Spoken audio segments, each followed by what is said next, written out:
ازبل رکی، پھر اس نے مشال کی طرف دیکھتے ہوئے کہنا شروع کیا، مشال میری بیٹی، جہاں تک مرسینہ اور جمارہ کا تعلق ہے تو یہ بیچاری شرم و حیا کے باعث تو اپنی زبان سے کچھ نہیں کہیں گی۔ تم ذرا رازداری میں ان سے مشورہ کر کے بتاؤ کہ ان کا کیا ارادہ ہے۔ ازبل کے ان الفاظ پر کارلوس اور سمرون دونوں مطمئن دکھائی دے رہے تھے۔ پھر مشال تھوڑی دیر تک مرسینہ اور جمارہ کے ساتھ کسر پسر کرتی رہی، پھر وہ بھی بے پناہ خوشی کا اظہار کرتے ہوئے کہہ رہی تھی، میرے ساتھ ساتھ یہ دونوں بھی خوش ہیں کہ ہم یہاں سے حلب منتقل ہو جائیں، لیکن مرسینہ کچھ تحقیقات اور خدشات کا بھی اظہار کرتی ہے۔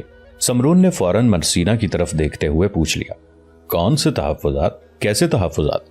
مشال پھر بول پڑی، کہنے لگی، مرسینہ کا کہنا ہے کہ پہلے اس سلسلے میں امیر مجدد الدین سے بات کی جائے، اگر انہوں نے ہمارا یہاں سے حلب منتقل ہونا پسند نہ کیا تب وہ ہمارے اس طرح منتقل ہونے کو کیوں ناپسند کریں گے؟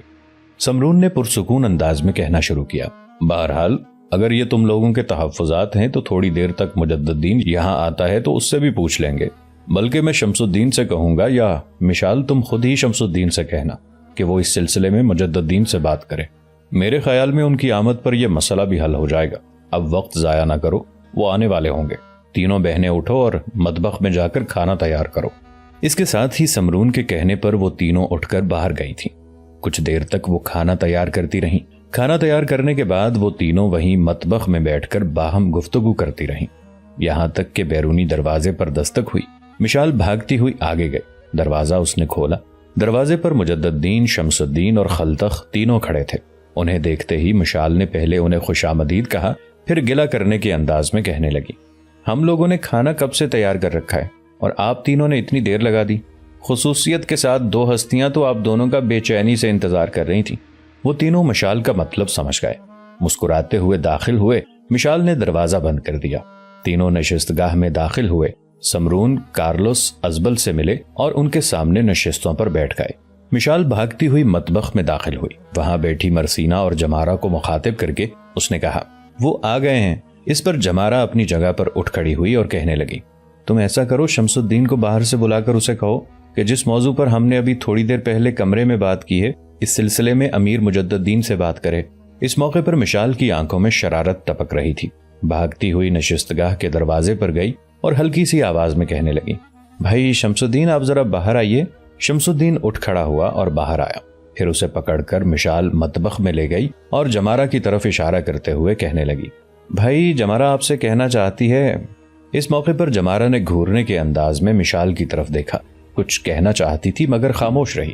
پھر ہمت کر کے اس نے شمس الدین کو مخاطب کیا، یہ مشال کچھ زیادہ ہی شرارتی ہو گئی ہے، بہرحال ہم سب لوگوں نے آپ لوگوں کے ساتھ ایک معاملہ طے کرنا ہے۔ شمس الدین سے جمارہ نے کچھ دیر پہلے ہونے والی بات چیت کہہ دی تھی۔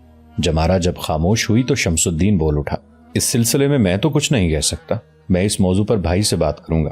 شمس الدین رکا، پھر اس نے گھورنے کے انداز میں قریب ہی کھڑی مرسینہ کی طرف دیکھا، پھر دوبارہ جمارہ کو مخاطب کرتے ہوئے وہ کہہ رہا تھا، جمارہ اس موضوع پر میں تو تم لوگوں سے بالکل اتفاق کرتا ہوں اور مجھے خوشی بھی ہوگی کہ تم لوگ حلب منتقل ہو جاؤ، لیکن اس موضوع پر بھائی سے بات کرنا آسان نہیں ہے۔ اس معاملے میں اگر کوئی بھائی کو آمادہ کر سکتا ہے تو وہ دنیا میں صرف ایک ہی شخصیت ہے۔ جمارہ نے تیز نگاہوں سے شمس الدین کی طرف دیکھا، پھر پوچھ لیا، وہ کون؟ شمس الدین نے ایک تیز نگاہ مرسینہ پر ڈالی، پھر کہنے لگا، وہ میری بہن مرسینہ ہے۔ اگر مرسینہ اس موضوع پر امیر سے بات کرے تو وہ کبھی نہیں ٹالیں گے۔ مشال آگے بڑھی، شمس الدین کا ہاتھ پکڑ کر مطبخ سے باہر لے گئی اور کہنے لگی، اب آپ جا کر اپنی نشست پر بیٹھیں، اب فیل ہو گئے ہیں، اب میں دوسرے کام کی ابتدا کرتی ہوں۔ شمس الدین مسکراتے ہوئے نشستگاہ کی طرف چلا گیا تھا۔ پھر مطبخ کے دروازے پر کھڑا ہو کر مشال نے جمارہ کو باہر آنے کو کہا۔ جمارہ جب باہر نکلی تو اس کے کان میں مشال نے کھسر پھسر کی، جسے سن کر مشال چپ چاپ اس کے ساتھ ہو لی۔ مرسینہ مطبخ ہی میں کھڑی رہی۔ دونوں نشستگاہ کے دروازے پر نمودار ہوئیں۔ اس بار جمارہ نے مجدد الدین کو مخاطب کیا، بھائی مجدد الدین، آپ ذرا میری بات سنیں، آپ سے ایک ضروری کام ہے۔ مجدد الدین نے عجیب سے انداز میں اپنے دائیں بائیں سب بیٹھے لوگوں پر نگاہ ڈالی، پھر اپنی جگہ سے اٹھا، دروازے پر آیا اور جمارہ کو مخاطب کر کے کہنے لگا، کیا بات ہے میری بہن؟ جمارہ نے مجدد الدین کا بازو پکڑ لیا اور اسے کھینچتے ہوئے مطبخ کی طرف لے جاتے ہوئے کہنے لگی، بھائی آپ پریشان کیوں ہو رہے ہیں؟ میں آپ کو کسی مصیبت اور الجھن میں تو نہیں ڈالنے والی۔ پھر جمارہ مجدد الدین کو مطبخ کے دروازے پر لے گئی اور اندر کھڑی مرسینہ کی طرف اشارہ کر کے کہنے لگی، بھائی آپ برا نہ مانیے گا، مرسینہ آپ سے کچھ کہنا چاہتی ہے۔ اس کے ساتھ ہی جمارہ نے مجدد الدین کا ہاتھ چھوڑ دیا، پھر پیچھے آئی اور اپنے دونوں ہاتھ اس کی پشت پر رکھتے ہوئے اسے باورچی خانے میں داخل کر دیا۔ پھر مسکراتے ہوئے جمارہ اور مشال ایک طرف ہٹ گئیں۔ مجدد الدین کچھ دیر مطبخ میں خاموش کھڑا رہا۔ اس دوران مطبخ میں مرسینہ کی الجھی سانسیں صاف طور پر سنی جا سکتی تھیں۔ اس کی گردن جھکی ہوئی تھی اور وہ بالکل کسی مجسمے کی طرح خاموش مجدد الدین کے سامنے کھڑی تھی۔ مجدد الدین نے اسے مخاطب کیا، بی بی آپ مجھ سے کچھ کہنا چاہتی ہیں؟ ہمت کر کے مرسینہ نے آہستہ آہستہ اپنی گردن سیدھی کی اور مجدد الدین کی طرف دیکھا، پھر انتہائی شرم و حیا میں کہنے لگی، یہ سب مشال اور جمارہ کی شرارت ہے۔ اور مجدد الدین فوراً مڑا اور کہنے لگا، اگر تم مجھ سے کچھ نہیں کہنا چاہتی تو میں جاتا ہوں۔ مرسینہ نے ہمت کی، تڑپ کر اس نے مڑتے ہوئے مجدد الدین کا بازو پکڑ لیا اور کہنے لگی، میں آپ سے کچھ کہنا چاہتی ہوں۔ مجدد الدین پھر اس کے سامنے کھڑا ہو گیا اور اسے مخاطب کیا، بی بی پہلے یہ بتاؤ کہ کیا میں تمہیں تمہارے نام سے مخاطب کر سکتا ہوں؟ مرسینہ نے ایک دم گردن سیدھی کی، مجدد الدین کی طرف دیکھا، پھر کمال حوصلے کا مظاہرہ کرتے ہوئے کہنے لگی، اگر آپ مجھے میرے نام سے مخاطب نہیں کر سکتے تو پھر دنیا میں کوئی اور میرا نام لے کر پکار ہی نہیں سکتا۔ دراصل ہمارے ہاں ایک انتہائی اہم موضوع زیر بحث ہے اور اس سلسلے میں آپ کی اجازت چاہیے تھی۔ اس کے بعد کمرے میں ہونے والی گفتگو کی تفصیل مرسینہ نے مجدد الدین سے کہہ دی۔ مرسینہ جب خاموش ہوئی تو ہلکی ہلکی مسکراہٹ میں مجدد الدین کہنے لگا، اس سلسلے میں مجھے کیوں اعتراض ہوگا؟ تم لوگ اگر حلب میں منتقل ہونا چاہتے ہو تو میرے لیے خوشی کا باعث ہوگا۔ اس سلسلے میں تم لوگوں کو مجھ سے اجازت لینے کی ضرورت نہیں تھی۔ اگر تم لوگ الربا سے حلب منتقل ہونا چاہتے ہو تو وہاں میں تمہاری بہترین رہائش کا بندوبست بھی کر دوں گا اور مجھے تمہارے اس منتقل ہونے پر بے پناہ خوشی ہوگی۔ اب کہو کیا کہنا چاہتی ہو؟ مرسینہ مزید کچھ کہنا چاہتی تھی کہ باہر کھڑی جمارہ اور مشال نے بھی مجدد الدین کے الفاظ سن لیے تھے۔ تقریباً بھاگتی ہوئی مطبخ میں داخل ہوئی، پھر مجدد الدین کو مخاطب کر کے وہ کہہ رہی تھیں، امیر پہلے آپ یہ بتائیں کہ یہاں سے آپ کا لشکر کہیں اور جائے گا یا حلب رخ کرے گا؟ اس پر مجدد الدین کہنے لگا، لشکر یہاں 2-3 دن سے زیادہ قیام نہیں کرے گا، اس کے بعد واپس چلا جائے گا۔ مجدد الدین کے ان الفاظ پر مشال خوشی کا اظہار کرتے ہوئے بول اٹھی، امیر اگر یہ بات ہے تو کیا ایسا ممکن نہیں کہ میں جمارہ اور مرسینہ بھی آپ کے ساتھ حلب جائیں؟ دراصل ہم لوگ آپ کی ماں، پھوپھی اور پھوپھیزاد بہن عبیدہ سے ملنا چاہتی ہیں۔ مشال جب خاموش ہوئی تو مسکراتے ہوئے مجدد الدین کہنے لگا، تم تینوں ہمارے ساتھ چلنا چاہتی ہو تو چلو، تمہارا وہاں جانا بھی ہمارے لیے خوشی کا باعث ہوگا۔ اس موقع پر بڑی سنجیدگی میں مرسینہ نے مجدد الدین کی طرف دیکھا، پھر خدشات کا اظہار کرتے ہوئے کہنے لگی، کہیں ایسا نہ ہو کہ وہاں ہمارا جانا آپ کی ماں کی ناپسندیدگی کا باعث بن جائے اور معاملہ بنتے بنتے بگڑ کر رہ جائے۔ اس پر مجدد الدین نے ہلکا سا قہقہا لگایا۔ اس کا یہ قہقہا مرسینہ کو بے حد پسند آیا، اس لیے کہ اس نے پہلی بار یوں مجدد الدین کو خوش ہوتے دیکھا تھا۔ پھر مجدد الدین نے اسے مخاطب کیا، مرسینہ بات یوں ہے کہ تم لوگوں نے ابھی تک میری ماں کو دیکھا ہی نہیں، نہ اس کے مزاج کا اندازہ لگایا ہے۔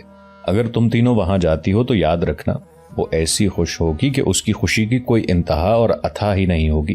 بہرحال اگر تم تینوں جانا چاہتی ہو تو اس سلسلے میں محترم سمرون اور کارلوس سے بات کر لینا، ہم تمہیں اپنے ساتھ لے جائیں گے۔ مرسینہ چاہتی تھی کہ مجدد الدین کچھ دیر اور اس کے پاس مطبخ میں رہے، لہٰذا اسے باتوں میں الجھانے کے لیے وہ پھر بول پڑی، کیا ایسا ممکن نہیں کہ آپ خود میرے بابا اور تایا سے بات کریں؟ ہم حلب جانے کی بات کریں تو ہو سکتا ہے وہ ٹال دیں، اگر آپ کہیں گے تو مجھے یقین ہے وہ کبھی نہیں ٹالیں گے اور اسی وقت ہمیں آپ لوگوں کے ساتھ بھیجنے پر رضامند ہو جائیں گے۔ مجدد الدین مسکرایا، پھر مرسینہ کو مخاطب کر کے کہنے لگا، مرسینہ میں تو یہی سمجھ رہا تھا کہ تمہارے منہ میں زبان ہی نہیں ہے اور تم بولتی ہی نہیں ہو، لیکن چہکتے ہوئے مرسینہ بھی جواب میں بول پڑی، امیر میں بھی یہی خیال کرتی تھی کہ آپ بولتے ہی نہیں ہیں، لیکن اب پتہ چلا کہ آپ بولتے ہیں تو خوب بولتے ہیں۔ اس پر سب ہنس دیے۔ پھر مجدد الدین نے کہا، اچھا میں جا کر وہاں بیٹھتا ہوں، پہلے کھانے کے برتن وہاں لگاؤ، کھانا کھانے کے بعد اس موضوع پر میں گفتگو کروں گا۔ مرسینہ، جمارہ اور مشال مان گئیں۔ پھر مجدد الدین وہاں سے چلا گیا۔ انہوں نے بھی مطبخ سے کھانے کے برتن اٹھائے اور نشست گاہ میں لگائے۔ سب نے اکٹھے بیٹھ کر کھانا کھایا۔ پھر جب مرسینہ، جمارہ اور مشال تینوں برتن اٹھا کر مطبخ میں رکھ آئیں اور دوبارہ نشست گاہ میں آ کر بیٹھ گئیں، تب سمرون کو مخاطب کرتے ہوئے مجدد الدین نے مطبخ میں ہونے والی گفتگو کی تفصیل کہہ دی۔ جواب میں سمرون نے کچھ سوچا، پھر کہنے لگا، امیر مجدد الدین، لگتا ہے آپ ہمارے سارے کام ہی آسان کرتے جا رہے ہیں۔ میرے خیال میں اگر آپ ان تینوں کو اپنے ساتھ لے جانے پر رضامند ہیں تو زابل کو بھی اپنے ساتھ لے جائیں۔ باقی میں اور کارلوس دونوں رہ جائیں گے۔ ہم اس گھر اور اس کے اندر جو سامان ہے بیچ کر وہاں آ جائیں گے۔ ساتھ ہی میں آپ سے یہ بھی کہوں گا کہ وہاں ہماری رہائش کے لیے کوئی مکان بھی تلاش کیجیے گا، زیادہ مہنگا نہ ہو۔ اس پر مجدد الدین فوراً سمرون کو مخاطب کرتے ہوئے کہنے لگا، آپ کو وہاں مکان خریدنے کی ضرورت نہیں پڑے گی۔ دراصل آپ لوگوں میں سے کسی نے بھی ہماری رہائش نہیں دیکھی ہوئی۔ ہماری رہائش یوں جانے ایک کھلا اور وسیع احاطہ ہے جس کے اندر کافی پھلدار درخت بھی ہیں، کافی جگہ کھلی پڑی ہوئی ہے، اور پچھلے حصے میں جو رہائش گاہیں ہیں وہ 4-4 5-5 کمروں پر مشتمل ہیں۔ ایک میں ہم اور ہماری ماں رہتے ہیں، دوسرے حصے میں صرف پھوپھی اور ان کی بیٹی رہتی ہے۔ جس مکان میں آپ بیٹھے ہیں اسے بیچ کر جب آپ حلب پہنچیں گے تو پھوپھی کو ہم اپنے پاس لے آئیں گے، اس لیے کہ خلطخ اور عبیرہ کی شادی کے بعد پھوپھی وہاں اکیلی تو نہیں رہ سکے گی، لہٰذا شادی سے پہلے ہی ہم پھوپھی کو اپنے ہاں لے آئیں گے۔ وہ حصہ جو 5 کمروں پر مشتمل ہے بالکل خالی ہو جائے گا۔ دراصل ہمارا اور پھوپھی کا مکان یوں جانے ایک ہی کھلے احاطے میں ہے جس کے آگے میدان کی صورت میں کھلا صحن ہے۔ وہاں پہ پھلدار درختوں کے علاوہ اکثر و بیشتر ہماری ماں اور پھوپھی سبزیاں بھی لگاتی ہیں۔ ہم تینوں چونکہ باہر رہتے ہیں اس لیے اس کام میں زیادہ تر عبیرہ ہی ہماری ماں اور اپنی ماں کی مدد کرتی ہے۔ کبھی کبھی اگر حالات ٹھیک نہ ہوں تو صرف میں اور خلطخ ہی لشکر میں شامل ہوتے ہیں۔ شمس الدین کو ہم گھر چھوڑ آتے ہیں۔ مجدد الدین جب خاموش ہوا تو سمرون بول پڑا، مجدد الدین بیٹے، میں تمہاری اس تجویز سے اتفاق نہیں کرتا، اس لیے کہ تمہاری پھوپھی اور اس کی بیٹی کو وہاں سے نکال کر تمہارے ہاں منتقل کرنا ایک بڑا معیوب قدم ہوگا، اور پھر ایسا ہے کہ شادی کے بعد تم تینوں بھائی اس حصے میں نہیں رہ سکتے۔ میں چاہتا ہوں کہ شادی کے بعد خلطخ اپنی بیوی کے ساتھ اپنی پھوپھی کے ہاں قیام کرے۔ ایسی صورت میں رہائش کا وہ حصہ جہاں تمہاری ماں رہتی ہے وہاں تم اور مرسینہ، شمس الدین اور جمارہ رہ سکو گے، لہٰذا ہمیں اپنی رہائش کا انتظام علیحدہ کرنا ہوگا جہاں میں، بھائی کارلوس، ازبل اور مشال رہ سکیں۔ مجھے امید ہے میرے بیٹے تم بھی اور باقی سب لوگ میری اس تجویز سے اتفاق کرو گے۔ اس موقع پر مجدد الدین نے کچھ سوچا، کچھ دیر تک اس نے اپنے پہلو میں بیٹھے شمس الدین اور خلطخ سے مشورہ کیا۔ اس کے بعد اس کے چہرے پر خوشگوار مسکراہٹ تھی اور وہ سمرون کو مخاطب کرتے ہوئے کہہ رہا تھا، اگر آپ پھوپھی کے ہاں رہنا اچھا خیال نہیں کرتے، معیوب سمجھتے ہیں، تو اس سلسلے میں شمس الدین اور خلطخ سے بات کر چکا ہوں۔ بہرحال جب آپ یہ مکان بیچ کر حلب آئیں گے تو آپ کو اپنی رہائش کے لیے علیحدہ اور مناسب مکان ملے گا، اس کی میں آپ کو ضمانت دیتا ہوں۔ سمرون اور کارلوس دونوں بھائیوں نے مجدد الدین کی اس تجویز کو قبول کر لیا۔ پھر مجدد الدین اٹھ کھڑا ہوا اور کہنے لگا، ہم تینوں بھائی اب جاتے ہیں، 2 دن بعد لشکر یہاں سے کوچ کرے گا۔ میں تو لشکر کے انتظام کے سلسلے میں یہاں نہیں آ سکوں گا، اس لیے ابھی میں آپ سے مل کر جا رہا ہوں۔ شمس الدین آئے گا اور مرسینہ، مشال، جمارہ اور خالہ ازبل کو اپنے ساتھ لے جائے گا۔ اب ہمیں اجازت دیں، ہم جاتے ہیں۔ اس کے ساتھ ہی سمرون اور کارلوس دونوں اٹھ کر باری باری سب سے ملے۔ اس موقع پر جمارہ کی نگاہیں شمس الدین پر جبکہ مرسینہ بیچاری کی اداس نگاہیں مجدد الدین پر جمی ہوئی تھیں۔ آنکھوں ہی آنکھوں میں سب نے ایک دوسرے کو الوداع کیا، پھر تینوں وہاں سے چلے گئے۔ 2 دن بعد لشکر نے الرباط سے حلب کی طرف کوچ کیا، اس حالت میں کہ مجدد الدین، شمس الدین اور خلطخ کے ساتھ ازبل، مرسینہ، جمارہ اور مشال بھی تھی۔ ایک روز مجدد الدین، شمس الدین اور خلطخ اپنے گھوڑوں کی باگیں پکڑے اپنی حویلی میں داخل ہو رہے تھے۔ ان کے پیچھے پیچھے ازبل، مرسینہ، جمارہ اور مشال تھیں۔ جب وہ صحن میں آئے تب سامنے سے ان کی ماں عبدہ بڑی تیزی سے نکلی تھی اور دائیں ہاتھ سے پھوپھی زہران اور عبیرہ بھی بھاگتی ہوئی ان کی طرف آئی تھیں۔ مجدد الدین پہلے باری باری اپنی ماں پھوپھی سے ملا، پھر بڑے پیارے انداز میں اس نے عبیرہ کے سر پر ہاتھ پھیرا، پھر باری باری اپنی ماں اور پھوپھی کی طرف دیکھ کر کہنے لگا، آپ دونوں پریشان ہوں گی کہ یہ ہمارے ساتھ کون ہے۔ میں ان کے نام بتانے لگا ہوں، ذرا غور سے سنتی جائیے گا۔ یہ ازبل ہے، ان کے ساتھ مرسینہ، آگے جمارہ اور پھر مشال ہے۔ ان کے نام سنتے ہی عبدہ، زہران اور عبیرہ بے پناہ خوشی کا اظہار کرتے ہوئے آگے بڑھیں اور بڑے والہانہ انداز میں ان سے گلے ملنے لگیں۔ جب گلے مل چکی اور تعارف ہو چکا تب بڑے پیارے انداز میں مجدد الدین نے عبیرہ کو مخاطب کیا، عبیرہ میری بہن، اب تم مل چکی ہو، اب وہ کام کرو جو تم نے اپنے ذمے لگا رکھا ہے۔ عبیرہ نے بڑے پیارے انداز میں کندھے اچکائے اور کہنے لگی، آج میں یہ کام نہیں کروں گی، آپ تینوں بھائی خود ہی کریں، آپ دیکھتے نہیں مہمان آئے ہیں۔ شکایت آمیز لہجے میں مجدد الدین کہنے لگا، دیکھ عبیرہ، تو پہلے خود ہی ہم تینوں کو گھوڑے استبل میں نہیں باندھنے دیا کرتی تھی، خود باندھتی تھی، اور آج تم انکار کر رہی ہو۔ عبیرہ مسکرا دی اور کہنے لگی، بھائی آپ بھی کمال کرتے ہیں، مہمان آئے ہوئے ہیں اور ان کی موجودگی میں آپ ضد کرتے ہیں، آج آپ تینوں خود باندھ لیں، میں نہیں باندھوں گی۔ عبیرہ اور مجدد الدین کی اس گفتگو اور تکرار سے سب مسکرا رہے تھے۔ پھر مرسینہ آگے بڑھی مجددین سے اس نے گھوڑے کی باگ لیتے ہوئے بولی، آپ چھوڑیں، میں گھوڑوں کو باندھ دیتی ہوں۔ بھائی شمس الدین اور خلتخ آپ بھی چھوڑ دیں، صرف یہ بتا دیں کہ استبل کدھر ہے۔ اس موقع پر شمس الدین تڑپ کر آگے بڑھا، مرسینہ سے کہنے لگا، بہن ابھی میں شمس الدین زندہ ہوں، میرے ہوتے ہوئے تم یہ کام نہیں کر سکتی۔ پھر شمس الدین تینوں گھوڑوں کو استبل کی طرف لے گیا، باقی سب ہنستے مسکراتے نشست گاہ میں جا کر بیٹھ گئے۔ تھوڑی دیر تک شمس الدین بھی گھوڑوں کو باندھ کر وہاں آ گیا۔ اس کے آنے کے بعد مجددین نے گفتگو کا سلسلہ شروع کیا اور اپنی ماں اور پھوپھی کو مخاطب کرتے ہوئے وہ کہہ رہا تھا، اماں اور پھوپھی، جو کچھ میں کہنے لگا ہوں وہ غور سے سننا۔ ان چاروں کو میں اپنے ساتھ لے کر آیا ہوں، ان کی اپنی بھی خواہش تھی کہ یہاں حلب میں رہیں۔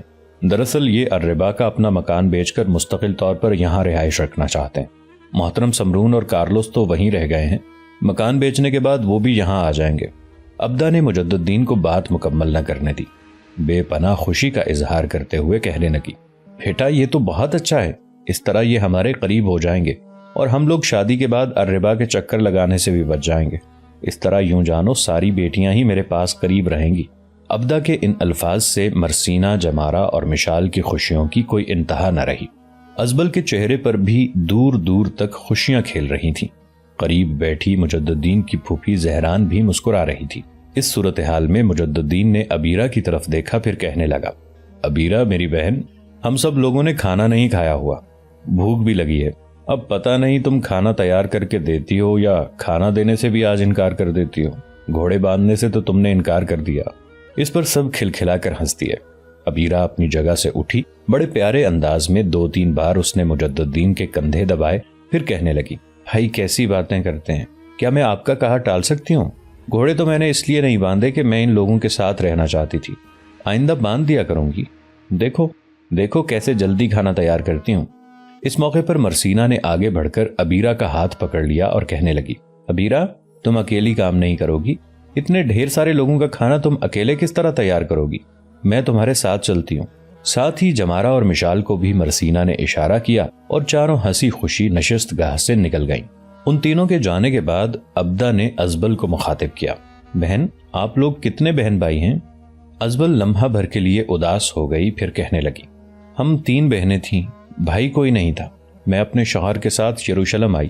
فرانس سے یروشلم آنے کا مقصد مقامات مقدسہ دیکھنا تھا، لیکن ان علاقوں میں آنے کے بعد صلیبیوں کا سلوک دیکھنے کے بعد دل شکنی ہو گئی، لہٰذا ہم دونوں میاں بیوی اپنی بیٹی کے ساتھ مسلمانوں کی طرف متوجہ ہوئے۔ یروشلم سے نکل کر الربا آ گئے۔ یہاں اس وقت جوسلین کی حکومت تھی، وہ بھی فرانسیسی تھا۔ یہاں ہم مسلمانوں سے ملتے جلتے رہے، اسی میل جول میں اسلام سے آگاہی ہوئی اور ہم تینوں میاں بیوی اور بیٹی نے اسلام قبول کر لیا۔ میری دوسری بہن مرسینہ کی ماں تھی، وہ صلیبی لشکر میں۔ ازبل کو رک جانا پڑا اس لیے کہ ابدا بول پڑی، آگے کے جو حالات ہیں وہ بے شک تم نہ بتاؤ، اس لیے کہ مجددین مجھے بتا چکا ہے کہ مرسینہ اور مشال کے اہل خانہ سفر کر رہے تھے کہ ان دونوں کی ماں، ایک بہن اور 2 بھائی مارے گئے اور یہ تینوں باپ بیٹیاں بچے اور تمہارے پاس قیام کر لیا۔ یہ کہو کہ تمہاری تیسری بہن کہاں ہے اور اس کے اہل خانہ کتنے ہیں؟ لمحہ بھر کے لیے ازبل اداس ہو گئی اور کہنے لگی، ہم دونوں بہنوں کے شوہر بھی آپس میں بھائی ہیں، سمرون اور کارلوس۔ ہماری تیسری بہن کی شادی بھی ہمارے ایک عزیز سے ہوئی تھی، لیکن اس کی بدقسمتی کہ وہ ایک بچی کی پیدائش کے بعد دونوں میاں بیوی ایک حادثے میں مارے گئے، یا یوں جانو میری بہن کے میاں کی کچھ لوگوں سے عداوت تھی، انہوں نے دونوں میاں بیوی کو ہلاک کر دیا۔ ازبل نے بڑے دکھ کے اظہار میں پوچھ لیا، اور تمہاری اس تیسری بہن کی جو تم کہہ رہی ہو بیٹی ہوئی تھی وہ کدھر گئی؟ ازبل نے پھر کچھ سوچا اور کہنے لگی، وہ مشال ہے۔ اس انکشاف پر سب چونک سے پڑے تھے۔ پھر ازبل نے کسی قدر حیرت کا اظہار کرتے ہوئے پوچھا، تو کیا تمہارا مطلب ہے کہ مشال مرسینہ کی سگی بہن نہیں ہے؟ ازبل نے نفی میں سر ہلایا اور کہنے لگی، دونوں ایک دوسرے کو سگی بہنیں ہی سمجھتی ہیں، لیکن حقیقت میں سگی بہنیں نہیں ہیں۔ جس طرح جمارہ ان دونوں کی خالہ زاد ہے، اسی طرح مرسینہ اور جمارہ کی مشال بھی خالہ زاد ہے، چونکہ بچپن میں ہی جب یہ چھوٹی سی تھی تو اس کے ماں باپ مر چکے تھے۔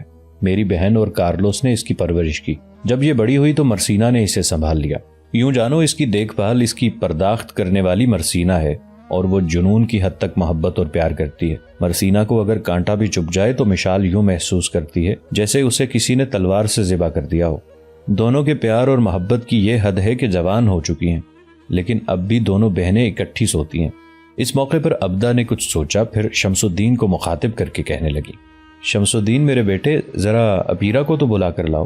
شمس الدین فوراً اٹھ گیا، باہر نکل گیا۔ تھوڑی دیر بعد لوٹا تو اس کے ساتھ ابیرہ تھی۔